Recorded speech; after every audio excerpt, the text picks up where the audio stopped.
All right, moving on to some other issues. The final news poll of the year, conducted exclusively for the Australian newspaper, was released today. Now, it shows the coalition on an improved two-party preferred vote of 52-48. A result, I tell you what, even the savviest analysts from the start of the year would not have predicted come December. It's one of the strongest positions the government's been in since winning the election in May, with only one news poll recording a higher vote, 53-48, in July this year. And despite a rough end to the year, as the union-busting bill, as we know, didn't get through the Senate and all that brouhaha around Minister Angus Taylor, neither issues, in my view, really cut through with real people. And because of all of that, Scott Morrison has seen a 2-point rise in his satisfaction ratings to 45% and a 4-point drop in those dissatisfied with him, leading to a 6-point turnaround in his personal approval ratings. Also making news, that terrorist flying into Adelaide, that's occupied quite a bit of attention in Canberra, and there's been a statement issued from Home Affairs Minister Peter Dutton. I'll get to that in just a moment. Joining me now, Sky News political editor Andrew Clennell. Well, it doesn't stop the politics, does it, Andrew? We thought that all be headed to Christmas, and here we have a news poll, and of course everything that's happening in the UK is occupying the attention of people like you and me. How did you make out that news poll and, in broad terms, the government's finish into these last weeks of the political year?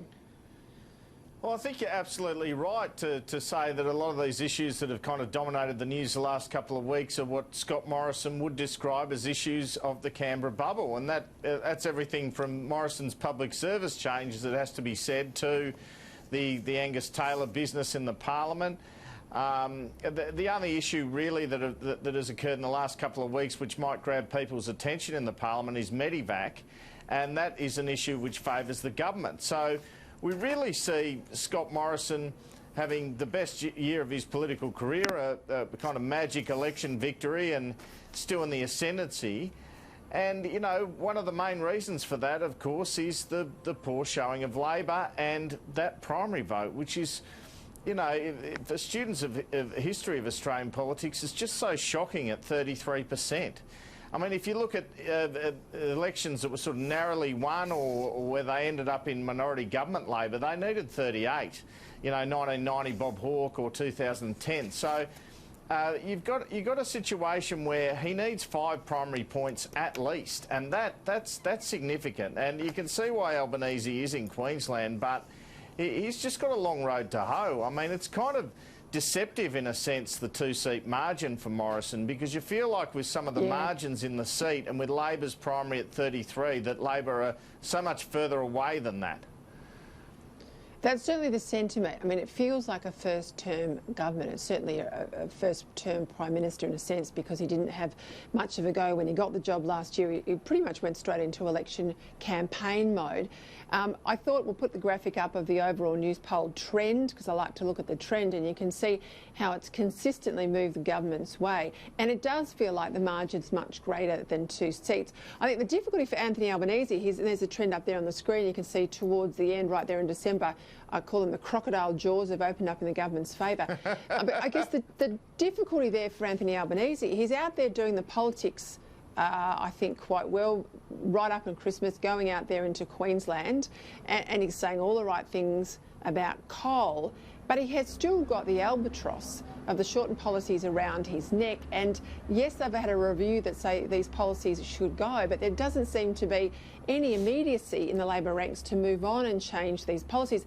And I have to say, I think some of them think they have to replace them with something else and foreshadow 2 years out what those policies might be.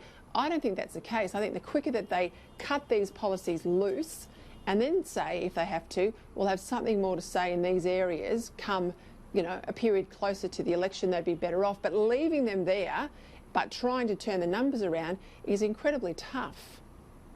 I just couldn't be more with you on this issue, Peter. I've been saying for months on Sky that he should have junked the policies day one.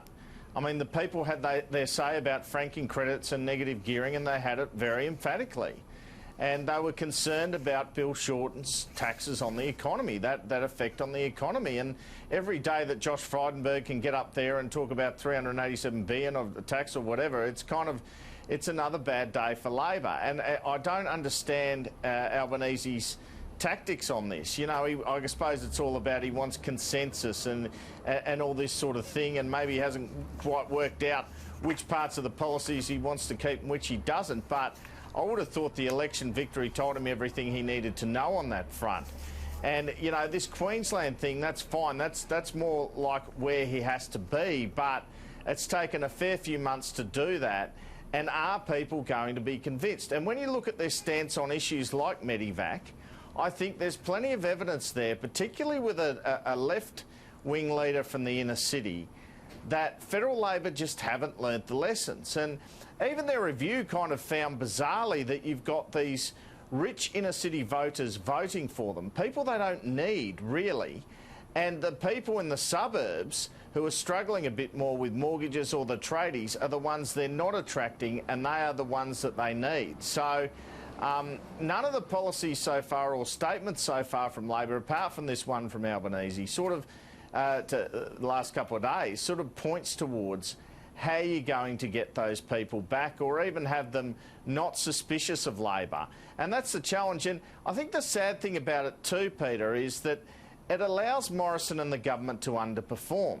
It allows them to go ahead with an agenda not as bold as it could be. I mean, I always compare it to John Howard, you know, first term waterfront reform, second term GST, work choices at the end. He always had the massive reforms, and I like to see a bit of that in government, but Morrison's more as steady as she goes, Prime Minister, and he's got no reason at the moment to be anything but. You know, him and Albanese have one thing in common. They're both former party officials. So they look at focus groups, they look at polling. Perhaps the criticism could be they concentrate on that sort of thing too much at the expense of policy. But really, it's good for the country if the opposition is performing a bit better, because it keeps the government on its toes.